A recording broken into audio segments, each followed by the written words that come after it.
참 인생이라는 게 어떻게 흘러가게 될지도 모르는 거라고 하긴 하지만 이렇게 크나큰 변수들의 연속일 거라고는 생각지 못했어요. 어쩌면 너무 이른 나이일지 모르는 시기에 저희 친정 아버지께서 돌아가셨어요. 평소에 지병이 있었던 것은 아니었는데 너무 갑작스럽게 찾아온 이별로 인해서 정말 많은 걱정이 들었죠. 아버지의 빈자리에 대한 걱정이라기보단 저희 친정 엄마에 대한 걱정이 컸어요. 저희 친정엄마는 외로움을 정말 정말 많이 타는 성격이셔서 절대로 혼자서 살 수 있는 사람이 아니었거든요. 저희 친정엄마로 말을 할 것 같으면 뭐랄까요? 한떨기 물망출 같은 사람이라고나 할까요? 저희 친정아버지께서 평생을 정말 공주님처럼 모시고 살아온 사람이었거든요. 손에 물 한 방울 안 묻히게 해주겠다고 약속했던 그 말을 지키기 위해서 노력하시던 분이셨어요. 친정엄마가 혹시나 요리를 할 때 손이 다치진 않을까 옆에서 내내 지켜보고 혼자 집안일 하는 꼴을 절대 못 봐서 뭐라도 하나 꼭 거두시던 분이 바로 우리 친정아버지셨어요. 저는 정말 대단하다고밖에 말을 할 수가 없었죠. 아니 자식들은 어디서 뭘 하든 말든 다쳐서 빨간 약 바르면 그만이야 하시던 분이 친정엄마에 관한 일이라면 자다가도 벌떡 일어나셨었으니까요. 그런 영향 때문이었을까요? 친정엄마는 나이를 한 해 두 해 먹어갈수록 점점 더 공주님이 되셨어요. 어릴 때부터의 기억에서도 저희 친정엄마는 항상 샤랄라한 원피스만 입고 다니셨었고요. 어딜 가든지 친정아버지의 보호 아래에 있었어요. 덕분에 저랑 오빠는 친정엄마가 하지 못하는 일을 해내야 하는 사람으로 키워졌죠. 자식들 입장으로서는 불만이 생길 수밖에 없었어요. 무조건 공주님이신 우리 친정엄마가 원하는 대로 살아야만 했고 친정엄마 위주로 돌아갔으니까요. 우리 오빠는 그게 그렇게 진절머리가 났을까요? 20살에 군대를 다녀오자마자 유학을 떠나겠다고 미국으로 가버린 오빠는 몇 년간 잘 있다는 연락을 간간히 보내오다가 한순간에 연락이 두절돼 버렸어요. 네 오빠가 이렇게 오랜 시간 연락이 안 되었던 적은 없는데 정말 미국에서 무슨 일이라도 생긴 건 아니겠지? 아이, 거기는 무기들도 소지할 수 있는 나라잖니. 인종차별을 당했을지도 몰라. 어떡하지? 당장 지금 우리가 미국이라도 가봐야 하는 거 아닐까? 우리 아들 어디서 뭘 하는지 내가 알아야겠어. 엄마, 미국이 얼마나 땅덩어리가 큰데요.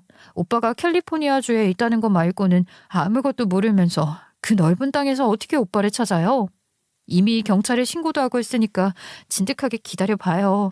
우리가 맨땅에 헤딩하는 것보다야 경찰이 훨씬 더 빨리 찾아주겠지. 너는 애가 어쩜 그렇게 냉정하게 말을 하니? 누가 보면 나이 30은 먹은 줄 알겠다. 이제 겨우 갓 20살이면서 네 오빠 걱정도 안 되는 거야? 아유, 정말 어디서 뭘 하고 있길래. 정말 작은 반항 정도면 좋으련만 무슨 일이라도 생긴 건 아닌지 걱정되어서 밥도 못 먹겠고. 저희 집에서는 정말 큰 마음을 먹고 빚까지 낼 생각으로 오빠를 유학 보내놓은 것이었는데 우리 오빠가 참으로 똑똑한 사람이었거든요. 학창시절에 우수한 성적을 놓친 적이 없었기에 수능을 포기하고 군대에 바로 갔다 오겠다고 했을 때도 온 가족이 경악에 물들었었죠. 군대를 다녀온 이후에는 유학을 가겠다면서 말을 할 때도 왜 저러나 싶었는데 군대에 있는 동안 틈틈이 영어 공부를 해서 미국에 있는 대학에 갈 수 있는 성적 조건을 만들어 놨다고 하는 걸 보고 2번 경악을 했고요. 그렇게 가족들의 지지를 받아서 떠난 오빠였는데 어느 날부터 연락이 안 되기 시작했으니 얼마나 가족들의 똥줄이 탔겠어요. 처음에는 사고라도 당한 줄 알고 백방으로 찾아보려고 연락도 돌려보고 하다가 결국에 경찰에 신고를 했죠. 나중에서야 경찰을 통해서 겨우 연락이 닿았는데 돌아온 말은 더 이상 찾지 말아달라는 부탁이었어요. 저는 그냥 여기서 혼자 어떻게든 살아보려고 해요. 한국에 나가고 싶은 생각도 없고 그냥 제발 저를 잊어주세요. 제가 없는 사람인 것처럼 저에 대한 모든 관심 지원 다 끊고 그냥 잊어버리세요. 저라는 아들을 낳은 적 없었던 것처럼 저를 그렇게 지워버리시라고요. 그때 우리 가족이 느낀 배신감은 정말 말로 표현할 수 없을 정도로 어마어마했어요. 오빠는 그 연락을 끝으로 더 이상 연락이 되지 않았고 친정엄마는 하루 종일 눈물을 흘리셨죠. 그 뒤로 친정엄마는 저에 대한 집착을 하기 시작하셨어요. 남은 자식은 저 하나라는 이유였습니다. 물론 친정엄마의 마음이 이해가 가지 않는 것은 아니었지만 한창 나가서 놀고 싶고 친구들이랑 여행도 다니고 싶은 나이에 저는 집에 꼼짝없이 묶여 있어야 하고 통금 시간까지 지켜야 했으니 답답하기 짝이 없었죠. 저는 오빠처럼 공부를 잘하는 편은 아니었지만 그래도 서울에 있는 4년제 대학을 졸업했는데 대학에 다니는 동안 남들 다 가는 교환학생 3개월 프로그램 한 번도 가보지 못했어요. 교수님 추천으로 무료 교환 프로그램 지원 대상에 오르기도 했지만 집안의 반대로 가지 못했죠. 친정엄마는 저도 오빠처럼 어느 날 갑자기 자취를 감추고 사라질까봐 무서웠던 것인지 저를 절대적으로 본인 옆에 두려고 하셨었고요. 제가 결혼을 할 때도 마찬가지였습니다. 결혼을 벌써 하겠다고? 엄마랑 더 같이 살지. 엄마가 너까지 시집가고 나면 너무 외로울 것 같아서 그래. 요즘은 결혼도 30 중반 넘어서 한다고들 하는데 뭐 이리 일찍 시집을 가려고 그래. 나랑 같이 더 시간도 보내고 여행도 다니고 하다가 결혼하면 좋잖아. 여보, 그만합시다. 언제까지 딸 자식이라고 우리 울타리 안에 가둬두고 키울 수 없는 거 아니겠소. 좋은 사람 만났다고 하는데 이럴 때 우리가 시집 보내야지. 아예 안 그래? 친정아버지께서 친정엄마를 설득해주지 않았다면 아마 저는 지금까지도 노처녀로 살고 있을지도 모르겠네요. 제 결혼식 날 정말 장례식장을 상상하게 만들 정도로 대성통곡을 하는 친정엄마 때문에 저는 환하게 웃지도 못했어요. 결혼식 사진을 보면 친정엄마의 눈이 퉁퉁 부어서 붕어 같았다니까요. 그렇게 저를 시집 보낸 사람이 우리 엄마였습니다. 그래도 친정아버지께서 계속해서 친정엄마 옆에 있어주었고 외로움을 달래주었기 때문에 저도 남편이랑 나름의 신혼생활을 유지하면서 살아올 수 있었지요. 물론 우리 남편도 친정엄마의 극성 때문에 개고생을 했을 거란 생각을 했죠. 친정엄마는 아주 사소한 일이 생겨도 저를 그렇게나 찾았고 제가 일이 바빠서 연락이 닿지 않으면 남편에게 그렇게 전화를 해대면서까지 저를 찾으셨거든요. 남편은 정말 해도 해도 너무 한다는 말을 여러 번 했었지만 그래도 친정아버지께서 가운데서 잘 조율을 해주셨기 때문에 버티고 살았었는데 그런 아버지께서 갑자기 심장마비로 돌아가시게 되었으니 이 얼마나 막막했겠습니까. 게다가 한평생 옆에 딱 달라붙어서 떨어지지 않았던 친정아버지께서 돌아가셨다는 사실을 친정엄마는 받아들이지를 못하셨어요. 장례식장에서 혼절을 3번이나 하실 정도로 심신미약 상태가 되셨죠. 전 정말 걱정이 많아도 너무나도 많았습니다. 결혼 7년 차 갑작스러운 일에 이러지도 못하고 저러지도 못했다는 말이 딱 맞아 떨어지더라고요. 저와 남편 사이에서 낳은 아이들은 5살, 3살이었고 아이들을 키우는데 집중해야 할 시기에 이런 일이 벌어지게 되었으니 남편도 혼절을 반복하는 친정엄마를 보면서 걱정이 많은 듯 했어요. 저희 친정집은 우리 집에서 지하철로 40분가량 떨어진 곳에 있었는데 분명 친정 아버지께서 돌아가셨으니까 저를 더 애타게 찾을 거라는 생각을 지울 수가 없었거든요. 친정엄마의 옆으로 이사라도 가야 하나 걱정이 많았는데 사실 이사라는 것이 그렇게 쉬운 일은 아니지 않겠어요? 짐을 옮기는 것도 귀찮은 일이긴 하지만 집값이라는 게 또 엄청난 문제이긴 했거든요. 우리 집하고 친정집하고는 동네 자체 학군이 달라서 집값 차이가 꽤 많이 나고 있었거든요. 거기다가 남편이 친정엄마의 집착에 진절머리를 치고 있었는데 제 욕심만 가지고 이사를 할 수도 없는 상황에 놓여 있었죠. 가까이 가는 걸 남편은 꺼려했었거든요. 장례식이 전부 끝이 난 다음부터는 친정엄마는 정말 제 예상에서 한치도 빗나가지 않았어요. 집에 혼자 남아있는 걸 극도로 싫어하셨고 너무나도 무서워하셨거든요. 매일같이 그 40분 거리를 지하철을 타고 저희 집에 와서는 제 옆에 달라붙어서 있으셨는데 우리 남편이 자영업을 하는 사람이었거든요. 가방이나 옷에 들어있는 가죽 도매하는 사람이었어요. 도매 시장의 특성상 발주가 새벽부터 들어오는 경우가 많아서 아침에 해가 다 뜨기도 전에 출근을 해서는 오후쯤에 퇴근을 했는데 우리 친정엄마가 매일같이 집에 있으니까 무척이나 불편해했었어요.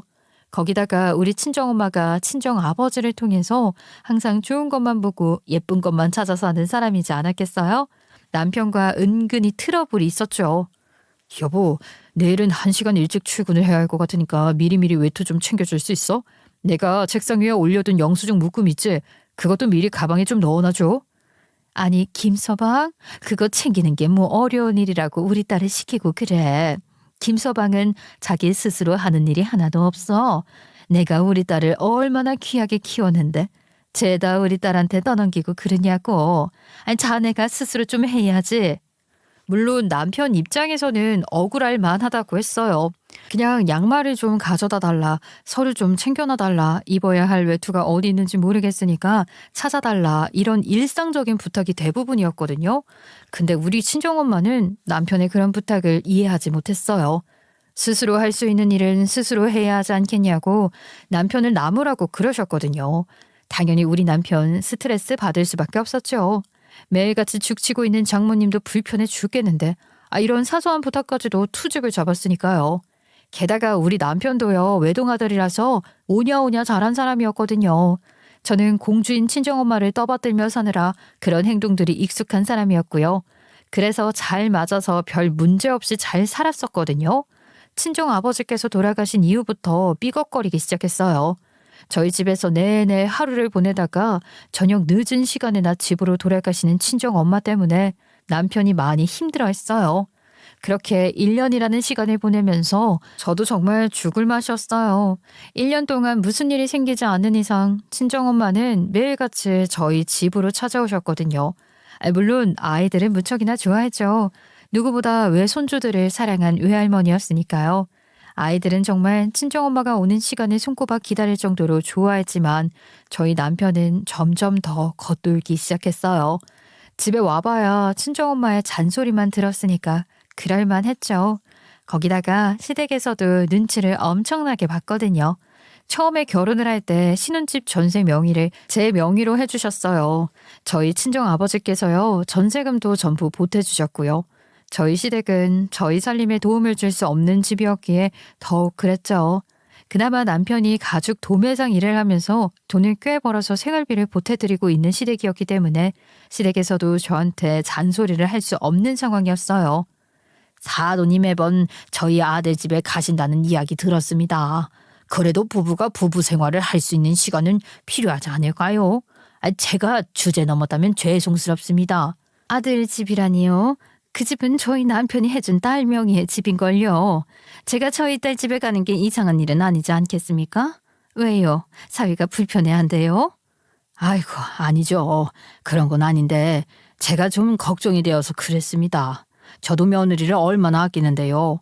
단지 합가를 한 것도 아닌데 거의 비슷한 생활을 하고 있으니까 가족들끼리 보낼 시간이 너무 적은 건 아닌가 하는 생각도 들고, 제가 주절주절 말이 많았습니다. 사위가 불편하다고 한 것도 아닌데 사돈께서 그린 말을 하시니 제가 좀 그렇네요. 저희 집에서 해준 딸 집에 놀러 가는 것뿐인데. 시댁에서는 찍소리도 하지 못했고 우리 남편은 답답해했어요.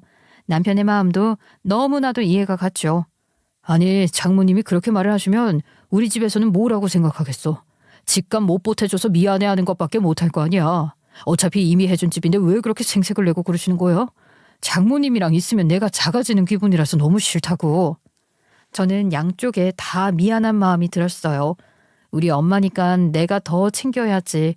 그래서 외로움 없이 지내게 해드려야지 했다가도 엄마한테 아무리 잘해봐야 매번 우리 집으로 오는 걸 막을 수 없으니 미치고 펄쩍들 노르셨죠. 솔직히 저도 우리 엄마 딸이잖아요. 친정엄마가 집에 오면 편하긴 했거든요. 집안일도 도와주시고 아이들도 봐주시는데 어떻게 편하지 않을 수가 있겠어요. 거기다가 친정아버지 보험금 받으신 걸로 아이들 용돈도 챙겨주시고 저한테 생활비 부족하면 보태 쓰라고 카드도 주시고 그랬는데 싫지 않죠. 제 엄마잖아요. 너 왜 내가 준 카드는 안 쓰니? 그거 팍팍 써. 아끼다가 똥 된다. 근데 김서방은 왜 맨날 이렇게 퇴근 시간이 늦어져? 예전엔 해 지기 전에 들어오더니만 이제는 해가 다 져도 안 들어오네. 김서방이 이렇게 매일 늦게 들어오면 우리 딸이 힘든 거 아니야? 아휴, 내가 걱정이 되어서 안 찾아올 수가 있나? 요즘 일이 바빠서 그렇대요. 일 바쁘면 좋은 거지. 우리 가족 굶어 죽을 일은 없다는 소린데. 엄마, 벌써 9시가 다 되어간다. 너무 늦기 전에 집으로 돌아가셔요. 그래. 또 집에 가려면 지하철을 40분이나 타고 가야 하는데 집에 가면 정말 쓰러져서 잔다는 거 아니니? 피곤해 죽겠다. 그래, 이만 가보마. 남편은 8, 9시 사이에 친정엄마가 집으로 돌아가시고 나야 집으로 돌아왔어요. 친정엄마랑 마주치는 게 싫었는지 집에 들어오는 시간이 점점 늦어지더라고요. 친정엄마는 아마 상상도 못 하시는 것 같았어요. 제가 뭐 그리 티를 내지도 않았고요. 계속 일이 바빠서 그런 거라고 둘러댔으니 그런 줄 아시더라고요. 솔직히 이 문제로 남편이랑 싸우기도 참 많이 싸웠죠. 도대체 장모님은 언제까지 우리 집에 출근 도장 찍으실 거래? 주말은 좀 참아주셔야 하는 거 아니야? 나도 평일 내내 일하고 주말에 겨우 쉬는 건데 푹 좀 자고 개운하게 일어나고 싶다고. 매일 아침 8시만 되면 들이닥치는데 내가 언제 쉴 수 있겠어? 이거는 딸 자식에 대한 사랑이 아니라 집착이라고. 근데 당신도 우리 오빠 일 알고 있잖아. 우리 엄마 입장에서는 자식이 나 하나밖에 없는데 나까지 본인 품을 떠나가서 사라질까 봐 걱정이 되시는 거겠지. 우리 오빠가 그렇게 홀연히 사라졌을 때 얼마나 큰 충격을 받았으면 그랬겠어. 그래도 내가 당신한테 우리 엄마 잘하라고 하진 않잖아. 그럼 뭐해. 마주칠 때마다 잔소리를 퍼부으시는데. 제발 그만하고 싶다 제발. 장모님이랑 잠만 같이 한다는 거지 같이 사는 거랑 뭐가 달라. 아휴, 나 오늘도 나갈 거야. 솔직히 남편의 말도 틀린 게 하나 없었죠. 친정엄마의 집착을 저도 처음부터 받아들였던 것은 아니었어요. 반항도 해보고 제발 그만해달라고 울기도 해봤지만 안 되는 걸 어쩌겠어요. 저도 그냥 포기를 하게 된 부분이 있어요. 처음으로 낳아서 첫정으로 키운 아들이 그렇게 사라져버렸으니 공부도 곧잘 하고 자기 앞가림을 너무 잘해서 미국에 가겠다는 말에 지원 팍팍 해주었더니만 미국에서 돌연 연락두절, 한국에 들어오지도 않고 가족들이랑 연을 끊고 살겠다는 첫째 아들의 변덕에 큰 상처를 입으셨겠죠. 친정엄마가 느꼈을 배신감이 이해가 되니까 저한테 이렇게 집착을 하는 것도 이해를 할 수밖에 없었어요. 그게 벌써 20년 가까이 된 일이었으니까요. 하지만 우리 남편 입장에서는 결혼을 했더니만 장모님이 거머리예요. 이 이상도 이하도 아닌 일이었으니 입장 차이가 당연히 있을 수밖에 없었어요. 그렇게 1년이라는 시간을 보내면서 참 많은 일이 있었어요. 아무튼 그렇게 1년째가 되는 날 친정엄마가 드디어 먼저 입을 여시더라고요. 이렇게 왔다 갔다 하는 것도 체력적으로 힘들고 그리고 이제 애들도 초등학교에 올라갈 나이가 머지않았는데 아예 학군 같은 거 신경 써야 할 때 아니니? 네가 똑똑하니까 애들도 똑똑할 게 틀림없다. 그래도 공부 잘하는 애들 있는 곳으로 건너오는 게 서로 좋을 것 같은데 말이야. 내가 내 욕심도 물론 있지만 이렇게 오가면서 사느니 합가를 하는 게 낫지 않겠어? 합가요? 솔직히 잘 모르겠는데요, 엄마. 지금처럼 서로 오가면서 소통을 하는 게 더 좋지 않을까요? 혼자 생각하고 결정할 수 있는 일도 아닌 것 같고 그이랑 상의도 해봐야 하는 일인데 요즘 그이 일이 바빠서 이야기 나눌 시간이 있을지도 모르겠어요. 합가는 좀 어려운 이야기일 것 같아요. 어쩜 그렇게 바로 딱 잘라서 거절을 할 수 있니? 너는 예전이나 지금이나 성격이 변한 게 하나도 없구나. 서운하다 서운해. 지금 살고 있는 집 전세도 말이야. 돌아가신 네 아버지가 해주신 집이나 다름없고 합가를 하게 되면 우리 집으로 오게 될 건데 훨씬 안정적으로 살 수 있지 않겠어? 왜 싫다는 건지 모르겠구나. 아니 싫다는 건 아니고 그이랑 이야기를 해봐야죠. 저도 저 혼자 생각하고 결정하면 안 되잖아요. 김서방이 나 불편해하니? 그런 거 아니잖아. 지금 내가 사는 집이 평수도 훨씬 넓고 게다가 요즘 직구하는데 필수라는 초품화 아파트 아니겠니? 초등학교도 보내기 쉽고 말이야. 중고등학교도 이름만 대면 알만한 학교들로 쭉 깔려 있는데 애들 생각은 안 할 거야. 애들 미래를 생각해서라도 움직여야지. 그이 퇴근하고 오면 한번 이야기해 볼게요. 근데 모르겠어. 그이 직장이 엄마네 집에서는 조금 떨어져 있잖아. 출퇴근이 쉬운 게 아니니까 고민 좀 해볼게요. 저는 차마 남편에게 입이 떨어지지가 않아서 며칠을 고민하다가 결국에는 친정엄마가 합가를 하자고 한 이야기를 꺼내게 되었어요. 남편이 반대를 할 것이 뻔했기 때문에 괜한 싸움이 날 것 같아서 말을 하고 싶지 않았는데 남편의 입에서는 한숨과 함께 의외의 말이 쏟아져 나오기 시작했어요. 언젠가는 이런 이야기를 할 거라고 생각하긴 했어. 솔직히 지금도 말이야. 합가를 한 거나 마찬가지인 상태 아니야? 난 그런 거 같은데? 내가 고민을 조금만 더 해볼게. 나도 당연히 엄마한테는 안 될 것 같다고 말을 하긴 했는데 엄마 말에도 일리가 있더라고. 애들 미래 생각해서는 학군 좋은 동네로 이사 가는 게 훨씬 좋지 않겠어? 거기가 또 유명한 동네잖아. 지금 이사 가서 1년 정도 적응을 하고 학교에 들어가게 되면 그때부터는 뭐 애들 공부 걱정은 안 해도 되지 않을까? 그쪽은 워낙 유학 가는 애들도 많고 그래서 내신도 잘 주는 편이라고 하던데 우리 애들도 유학은 못 가더라도 서울에 있는 4년제 대학은 나와야지. 학군? 그렇지. 그 동네가 워낙 학구열이 장난 아니게 높은 동네긴 하지. 애들 생각하면 그게 맞는 것 같기도 하고. 그러면 말이야. 지금 이 집 전세를 뺏고 장모님 집으로 이사를 가게 되면 전세금은 누가 가지고 가게 되는 건데? 우리한테 오는 거야? 아니면 장모님이 가지고 가시는 거야? 그런 이야기는 아직 안 해봤는데 아직 뭐 구체적으로 나눈 건 아니고 당신이 반대할 것 같아서 어려울 것 같다고만 해둔 상태였어. 그럼 그 전세금 이야기나 한번 나눠보고 답을 줄 수 있을까? 아무래도 돈이라는 게 제일 먼저 움직이는 거니까. 아무튼 장모님이랑 조금만 더 이야기해봐. 하긴 전세금이라는 게 뭐 한두 푼도 아니고 남편이 어떻게 보면 이 돈은 우리 돈이다 생각을 했을 수도 있는데 친정엄마가 달라고 하면 김 빠질 수도 있겠다 싶은 생각이 들었어요. 다음날 어김없이 친정엄마가 집에 찾아오셨죠. 김서방이랑 이야기는 좀 해봤어. 고민은 좀 해봤고 김서방 반응은 어떤데? 엄마 생각에는 말이야. 어차피 이렇게 사느니 학가하는 게 나은 것 같다. 그 이도 뭐 부정적이지만 않은 것 같아요. 근데 우리가 엄마 집으로 이사를 가게 되면 이 집 전세금은 어떻게 되는 건데? 응? 전세금? 그거야 당연히 내 돈이지. 네 아버지가 해준 전세금인데 당연히 내 재산이지 않겠니?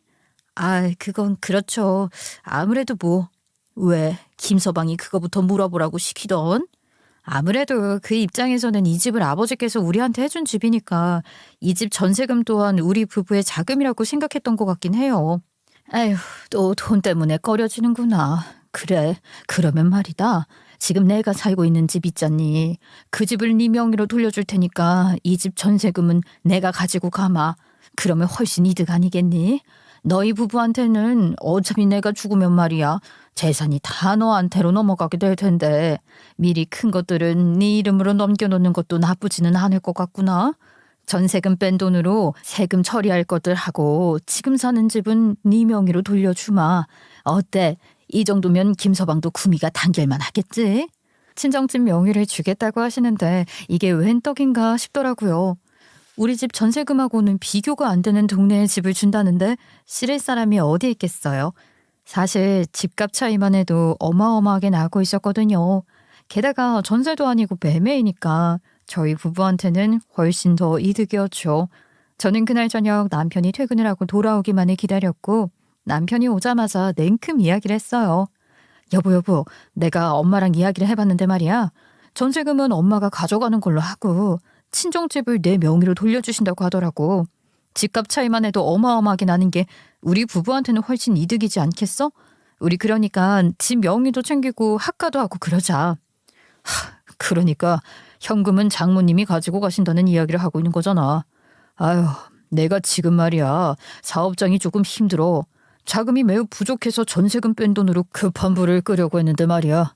전세금은 장모님이 가져가고 지 명의가 당신 명의로 떨어지는 건 나한테 소용이 하나도 없는 일이야. 게다가 말이야. 장모님이랑 학가를 한 번 하고 나면 분가를 다시 하긴 어려울 텐데 내가 평생 스트레스 받으면서 장모님을 모시고 살아야 하는 거잖아. 그 사실은 변하지 않는 건데 나한테 떨어지는 건 하나도 없지 않겠어? 내가 굳이 학가를 해야 하나 싶다.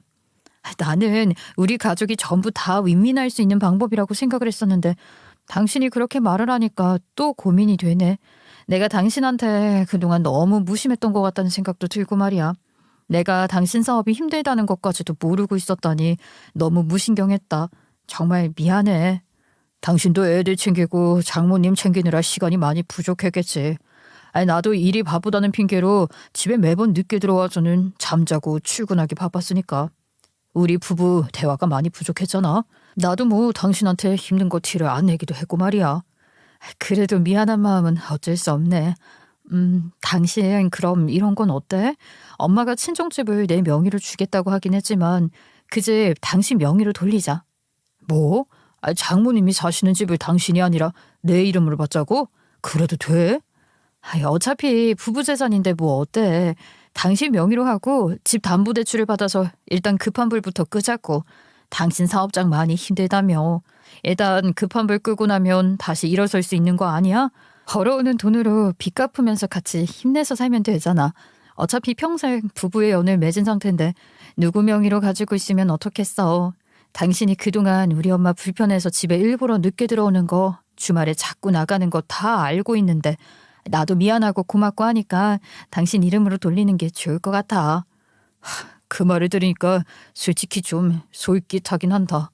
나도 지금 당장 돈이 급한 사람이니까. 정말 내 명의로 해주는 거지? 그렇다면 당장이라도 이사 준비할 수 있지. 솔직히 아이들한테도 훨씬 좋은 조건의 환경이 주어지는 거고, 장모님도 당신이랑 붙어 있을 수 있으니까 좋은 거고, 당신도 장모님 도움 많이 받고 있으니까 서로 좋은 거지 뭐. 친정엄마 모시고 사는 조건으로 친정집 남편 명의 해주는 게 뭐 어려운 일인가 싶더라고요.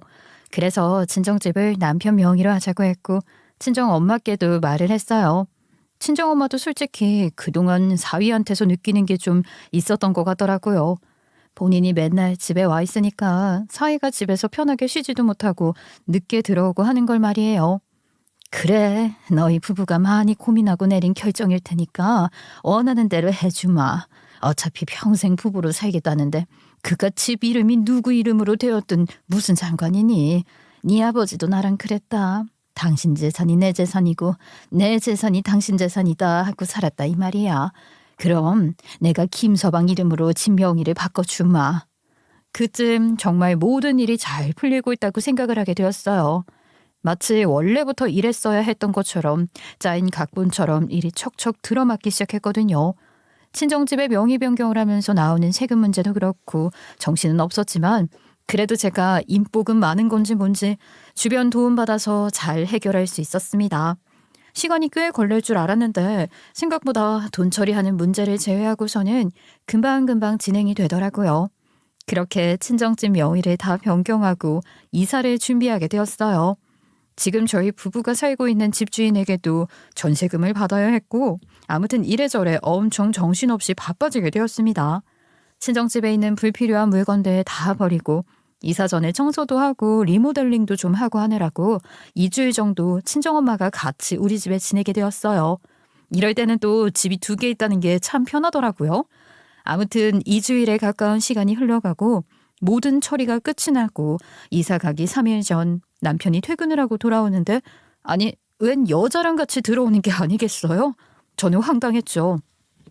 여보, 이분은 누구야? 아, 혹시 당신 사업장에서 같이 일을 하는 직원분이신가? 아직 처리할 일이 남아있어서 이 시간에 같이 온 거야? 정말 고생 많으시네요. 혹시 식사는 하셨어요? 저희도 이제 막 저녁을 먹을 참인데 일 이야기 하실 거면 같이 저녁 먹으면서 이야기 나누는 게 좋겠네요. 직원? 저 직원 아닌데요? 정말 듣던 대로 본인이 생각하는 것대로만 보고 믿는다고 하더니. 네? 초면에 이게 무슨 말씀이신지 모르겠네요.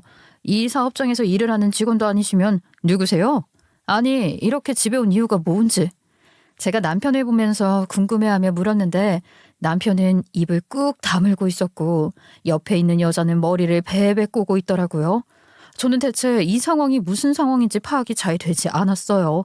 하지만 공기 속에서 느껴지는 분위기라는 게 있잖아요. 쎄함이 느껴지더라고요. 친정엄마도 무슨 일이 있어도 단단히 일어나겠구나 싶으셨는지 아이들을 방으로 들여보내셨어요. 아니, 아직도 사태 파악이라는 게 잘 안 되시나 본데요. 어느 회사 직원이 사장님이랑 같이 사장님 집에 가서 퇴근 후에 일을 하겠어요. 혹시 회사 일 같은 거 안 해보셨어요? 상식적으로 생각을 해봐요, 상식적으로. 제가 직원이겠냐고요. 누구신지를 밝힌 적이 없는데 제가 그걸 어찌 알겠나요? 그럼 여기는 무슨 일로 오셨고 저희 남편이랑은 무슨 사이신데요? 뭐 때문에 집까지 와서 비아냥거리시는지 모르겠네요. 적어도 남의 집에 오셨으면 예의는 갖춰야 하는 게 아닌지요? 아무리 눈치를 줘도 못 알아듣는 것 같으니까 대놓고 말을 해줘야겠네. 내가 누구냐고? 나 요즘 네 남편이랑 만나는 여자야. 입에 웃음을 걸고 이야기를 하는데 순간 밥 준비를 하던 저도 그렇고 아이들을 방으로 들여보내고 조심스럽게 거실로 나온 친정 엄마도 그렇고 그냥 그 자리에서 얼음이 되었어요. 저는 제가 두 귀로 들은 말이 진짜인지 아닌지 구별이 안 될 정도로 갑자기 멍해졌고요. 이명이 귀에 삐 하면서 들리기 시작했죠. 하지만 더 황당한 것은 그 다음이었어요. 우리 남편이 갑자기 상간녀의 어깨를 감싸 안더니만 제 앞에서 막 깔깔 웃는 게 아니겠어요? 아니, 부인이 앞에 있는데 다른 여자의 어깨를 감싸 안은 남편도 미친 건가 싶었고요. 깔깔 웃는 그 목소리는 더 미친 건가 싶은 생각이 들었죠. 야, 이 호탕한 여자야. 뭐라고 말을 하려나 궁금해서 가만히 있었더니만 무슨 말을 그렇게 다이렉트로 꽂아. 내가 이러니까 예뻐 죽겠다는 거야. 아이고, 오래간만에 정말 배 찢어지게 웃었네. 내가 당신 덕에 웃는다니까. 요즘 통 웃을 일이 없었는데 나한테 아주 큰 행복을 가져다 주는 사람이야, 당신은. 그러니까 나랑 만날 자격이 있지. 지금 나를 앞에 두고서는 무슨 짓을 하는 거며 무슨 말을 하는 거야, 지금? 이건 뭐 몰래카메라 같은 거라도 하는 거야? 당신 가죽 도매 사업하다가 개그 너튜버로 전향이라도 했어? 이게 사실이라고 쳐도 말이야. 뻔뻔하게 그저께 바람을 피운 상대를 집으로 데리고 들어와서는 무슨 말도 안 되는 행동을 하고 있는 거야. 여기 떡하니 우리 엄마도 있고 아이들도 있는 집인데 내가 오죽하면 이런 짓까지 해가면서 내가 바람을 피우고 있다는 사실을 밝히겠어? 말이 안 되긴 뭐가 말이 안 돼. 들은 그대로야. 내 옆에 떡하니 있는 이 여자가 요즘 내가 만나고 있는 여자라고. 하긴 뭐 요즘도 아니긴 하지. 우리가 만난 지도 벌써 1년 넘지 않았나? 뭐라고? 지금 당신이 무슨 말을 하고 있는지는 알고서 하는 소리야? 당신 지금 내 앞에서 1년 동안 바람을 피운 여자가 있다고 말을 하고 있는 거냐고. 지금 애들 방에 떡하니 들어가 있는데 무슨 소리를 하는 거야? 난 지금 당신이 바람을 피운다는 것도 그렇지만 바람을 피운다고 쳐. 어떻게 내 연녀를 집까지 끌어들여 와서는 이딴 소리를 할 수가 있어. 당신 미쳤어? 미쳤지. 미쳤어. 내가 미치고야 말았어. 내가 이 날을 얼마나 기다려왔는지 너는 모르지? 야, 갑자기 10억이 훌쩍 넘는 집이 내 손안에 떡하니 굴러 들어왔는데 미치지 않을 사람이 어딨냐? 진짜 기분 째져서 미치겠더라. 고맙다. 우리 둘이 함께 살 신혼집 챙겨줘서. 신혼집이라니. 정말 한순간에 너무 많은 일이 귀에 들어오니까 이해력까지 바닥이 난 기분이야. 지금 그게 무슨 소리야? 내 앞에서 신혼집이라니 무슨 말을 하는 거야? 그냥 이해력 자체가 딸리는 거 아니야? 네 잃어버린 오빠는 그렇게 공부를 잘했다고 하더니만 너 왜 그래? 하긴 그렇게 똑똑하니까 이 진절머리 나는 집구석을 일찌감치 탈출했겠지. 장모님이 저희 집에 매일같이 쳐들어와서 제가 오갈 곳 없이 방황을 하니까 이 여자가 제 옆에 떡하니 굴러 떨어지더라니까요. 얼마나 고마운 집. 장모님 덕분입니다. 제가 바람도 피울 수 있고 게다가 집까지 떡하니 생기게 되었으니 장모님께는 평생 저울하면서 살겠습니다. 지금 그러니까 우리 엄마가 매일같이 집에 있으니까 하루 종일 밖에서 시간을 보내다가 저 여자랑 바람이 났다 이 말이야? 아니지? 솔직하게 말해봐. 그저 우리 엄마는 핑계거리였던 거 아니야? 애초에 저 여자랑 바람이 났는데 이때다 싶어서 우리 엄마 때문에 밖에서 시간 보내다가 눈 맞은 거라고 핑계대는 거 아니냐고. 그게 지금 중요해? 결과적으로만 보면 장모님 때문에 불편해서 바깥에서 바람 피웠다 이거지. 순서는 하나도 중요한 게 아니라고. 바람을 피웠는데 집까지 떡하니 굴러 들어왔다. 이야, 세상에 이렇게 운 좋은 남자가 어디 있겠어. 장모님이 합가하자고 말을 하길 얼마나 기다렸는지 알아? 전세금이 나한테 떨어질 줄 알았더니만 더 좋은 게 내 손에 들어왔네. 어차피 당신이 바람을 피운다는 사실을 알았으니까 이혼하게 되면 그 집도 물 건너가는 건데 무슨 소리를 하는 거야? 내 이름으로 받은 재산이라서 재산 분할 대상이 되는 거 알지? 당신 이름으로 받았으면 중요재산이라서 재산 분할 대상이 안 들어갔을 텐데 집 명의를 받아냈더니 이혼을 해봐야 나는 이득이라 이 말이야. 10억이 넘는 아파트가 내 손에 들어와 있는데 위자료 해봐야 얼마나 나오겠어? 그래봐야 뭐 5천만 원? 그것도 안 나올걸? 네가 나랑 사는 동안에 돈을 벌기로 했어? 아니면 재산을 불리기로 했어? 뭘 했어? 이 집에 대한 기여도도 전혀 없어서 재산 분할도 얼마 못 받을 건데 나야 꼭 먹고 알 먹는 거 아니겠냐? 당신 정말 기가 막힌다. 내가 이런 인간인지도 모르고 평생 부부의 연을 맺은 사람이라 생각을 하고 살았다니 정말 소름 끼쳐. 그러니까 당신은 이 날이 오기를 기다리면서 숨죽이고 우리 모두를 속여왔다는 거 아니야. 학가 이야기가 나오면 전세금이라도 먹고 튀려고 했는데 집을 준다고 하니까 좋아서 기다린 거잖아. 빙고! 바로 그것을. 이제야 좀 이해를 하네.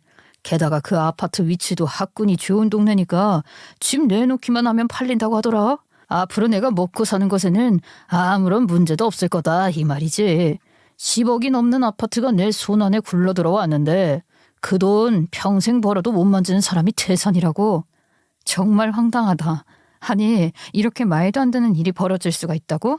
분명 법적으로 보호를 받을 수 있는 조치가 있을 거야. 당신이 원하는 대로 하게 내버려둘 것 같아? 법조계에 뭐 아는 사람이라도 있어? 당신 친구들이라고 해봐야 다 별 볼 거 없는 회사원이잖아. 지금부터 부지런하게 변호사 알아본다 한데 내가 집 팔고 난 다음일 텐데. 아 맞다. 당장 3일 뒤에 이사를 나가야 하는데 집은 언제 구할 거야? 어? 내 명의로 된 그 아파트는 리모델링 끝나면 내가 새 살림 차릴 거라서 발도 못 붙이게 할 거거든. 어차피 일이 이렇게 된 거 시끄럽게 굴지 말고 조용히 이혼이나 하자.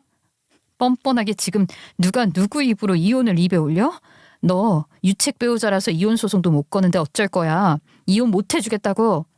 아 과연 그렇게 우길 수 있을까? 너 내 집에서 지낼 권리 없어. 당장 내가 쫓아내면 빈털터리 주제에 어디 가서 어떻게 살 건데. 내가 인심 써서 위자료로 1억 챙겨줄게. 소송을 하네 뭐 하네 해서 위자료 3천만 원 5천만 원 받아서 어디서 살 거냐고. 애들 데리고 살피려고 하려면 못해도 1억은 있어야 하지 않겠어? 너 지금 우리 엄마 집에서 뭘 어쩌겠다는 건데?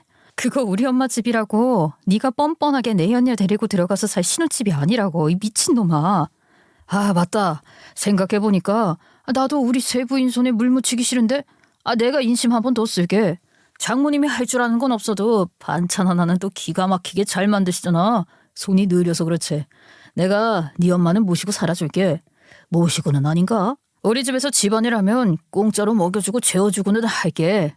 나 엄마 없이 살아서 엄마랑 한번 살아보고 싶었는데 아줌마 지금이라도 저를 딸이라고 생각하시면 어때요? 아줌마 돈도 많다던데 나도 딸로 좀 받아주라. 그럼 우리 자기는 여전히 아줌마 사위 되는 건가? 이 미친년놈들이 내 앞에서 무슨 개소리를 짓거리는 거야. 너네 다 지옥으로 떨어질 줄 알아. 내가 이걸 그냥 참고 넘어갈 것 같아? 나도 법적 지원 제대로 받을 수 있는 사람 있어. 니까짓 게 무시할 인간이 아니라고. 어이씨구 휴대폰 들어서 뭐하게. 뭐 어디 인터넷에 무료 법률 상담소 이런 데 전화라도 해보게. 네가 아는 변호사가 있냐 뭐가 있냐. 그냥 내가 하자는 대로만 하면 빌라 하나 정도는 건질 수 있게 1억 준다니까. 물론 앞으로 먹고 살 게 문제긴 하겠지만 뭐 어떻게든 되겠지. 어디 뭐 시장에서 나물이라도 팔든가 폐지라도 줍든가. 하지만 남편놈이 모르고 있는 사실이 하나 있었어요. 제가 그렇게 호락호락하게 당할 인간도 아니고 저에게도 든든한 백이 하나 있다는 사실을 말이에요. 제가 보란듯이 남편을 노려보며 어디론가 전화를 걸어서 일부러 스피커폰으로 돌려놓고 말을 했습니다. 여보세요? 거기 혹시 박 검사님 자리에 계신가요? 네네, 어디세요? 네, 제가 박 검사님 친동생입니다. 박주영이라고 하면 아실 거예요. 전화기 너머에서 잠시만요 하더니만 연결해 드릴게요 하더라고요. 그 말에 남편이라고 부르고 싶지도 않은 그 개자식의 얼굴이 사색이 되었어요. 물론 믿어지지 않는다는 표정은 덤이었죠. 야, 너 지금 무슨 쇼를 하냐? 박 검사님 친동생? 이게 아주 그냥 검사 사칭까지 해가면서 쇼를 하고 있네. 너 이거 불법이야 알아? 내가 지금 쇼하는 걸로 보이니? 제대로 보여줄게 두고 봐봐. 이게 쇼인지 아닌지. 주영아 무슨 일이야 이 시간에? 휴대폰으로 연락해도 받았을 텐데 사무실로 연락해서 놀랐네. 오빠 내가 지금 말이야 무척이나 황당한 일을 겪었는데 이게 사기인지 아닌지 잘 모르겠어서 혹시 일 언제 끝나? 우리 집으로 좀 와줄 수 있어? 주소는 내가 보내줄게. 오빠는 알겠다고 하고 전화를 끊었고 남편? 아니 그 개자식은 다시 한번 깔깔 웃기 시작했어요. 야, 너 무슨 배우들 섭외라도 했냐? 무슨 말도 안 되는 연기라고 있어. 너네 오빠랑 연락 두절된 지 20년이라며. 너네 오빠 미국에 있다며. 이제는 하다 검사 사칭까지. 너 이거 내가 친 거 제대로 잡아서 아주 콩밥 먹여주마. 그 말이 끝이 나기 무섭게 꾹꾹 화를 참아하던 우리 친정엄마가 이 개자식의 뺨을 확 후려갈겼어요. 소리가 어찌나 큰지 남편놈의 얼굴이 휙 돌아갔고 옆에 있던 상간녀도 깜짝 놀라더라고요. 왜 우리 아들이 검사라고 하니까 쫄리나 봐. 너 같은 개새끼는 더 쳐맞아야 돼. 감히 내 집을 호의로 넘겨줬더니만 상간녀랑 살겠다고 말을 해? 정말 미친 거 아니야? 친정엄마가 이성을 잃고 분노의 발길질을 하기 시작했는데 이 개자식이 사람 새끼는 맞는지 차마 저희 친정엄마에게 반격은 못하고 그대로 처맞고 있더라고요. 상간녀가 친정엄마를 말리려고 했지만 저도 이판사판 개판이다 싶어서 상간녀의 머리채를 잡고 쥐어뜯기 시작했지요. 그런 개싸움이 벌어진 지 50분이 지나서야 우리 오빠가 등장을 했어요. 그러니까 갑자기 어디서 우리 오빠가 튀어나온 건지 궁금하시죠? 지금부터 간략하고 빠르게 이야기를 해드릴게요. 우리 오빠가 22살에 미국으로 건너간 이후에 학교에 입학을 해서 공부를 열심히 했는데 학교에서 인종차별도 당하고 뭐 이래저래 좀 힘든 시간을 보냈다고 하더라고요. 거기다가 미국에서 만난 사귀던 여자친구랑도 틀어지게 되고 믿었던 아시안계 친구들 사이에서도 왕따를 당하게 되고 너무 힘들어서 그냥 저 세상 가고 싶었다고 했어요. 학교에 휴학기를 내고 여행을 다녔는데 집에는 학교에 다니는 척하고 학비를 받아서 그걸로 먹고 살고 있었던 거죠. 근데 학교 졸업할 때가 되니까 걱정이 된 것이었죠. 학교는 휴학 상태인데 시간은 흘렀지. 집에서는 언제 돌아오냐고 하지. 그러니까 그 어린 마음에 그냥 연락 끊어버린 거였어요. 미국에서 그냥 눌러붙은 채로 말입니다.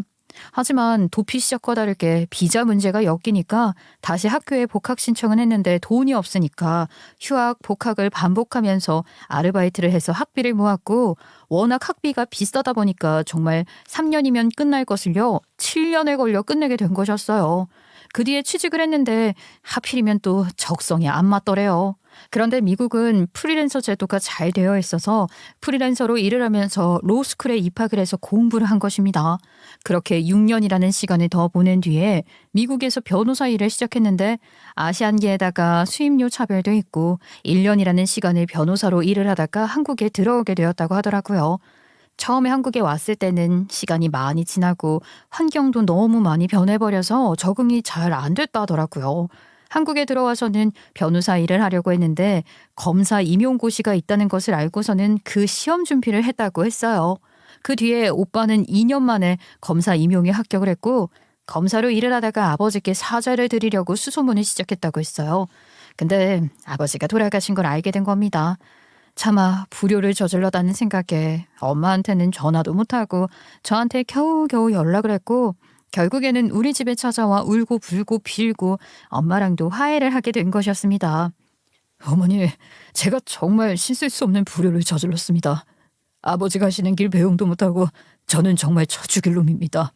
부모님의 지나친 기대가 너무나도 힘들었고 미국 생활은 지옥 같았어요. 너무나도 미성숙한 어른이었던 시기라서 제가 충동적으로 저지른 행동에 대한 죄값을 치렀습니다. 정말 잘못했습니다. 자식이라고는 생각 안 하셔도 좋고 저를 내치셔도 할 말 없습니다. 정말 죄송합니다. 야, 이 나쁜 놈아. 아무리 그래도 어떻게 이 어미가 자식을 내칠 수 있겠니? 그간 얼마나 고생이 많았을까, 내 아들. 아무리 미워도 내 자식인데 내가 어찌 너를 용서하지 않을 수가 있겠니? 아휴, 정말 고생했다. 그래도 검사식이나 되어서 한국으로 돌아왔으니 앞으로 우리 다시 한번 끈끈하게 잘 붙어보자. 내 아들 고생 많았다. 정말 고생 많았어. 그렇게 두 사람은 극적인 화해를 했고 오빠는 저에게도 너무나도 미안하다고 빌었어요. 친정엄마가 용서를 했는데 저라고 못할 거 있겠나요? 그 뒤로부터 오빠가 참 많은 도움을 주었어요. 명의 이전하는 것도 조언을 받아서 진행을 하게 되었는데 오빠가 집에 떡하니 등장을 해서 불륜이나 저지른 개자식에게 또박또박 말을 했지요. 하나만 알고 둘은 모르는 게 누군데 이렇게 당당하게 구는지 모르겠네.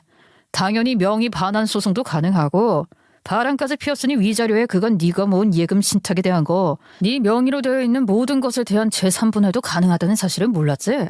거기다가 내 여동생의 남편이라 해서 알아보니까 가족 도매를 하던데 그것도 문제가 많던데.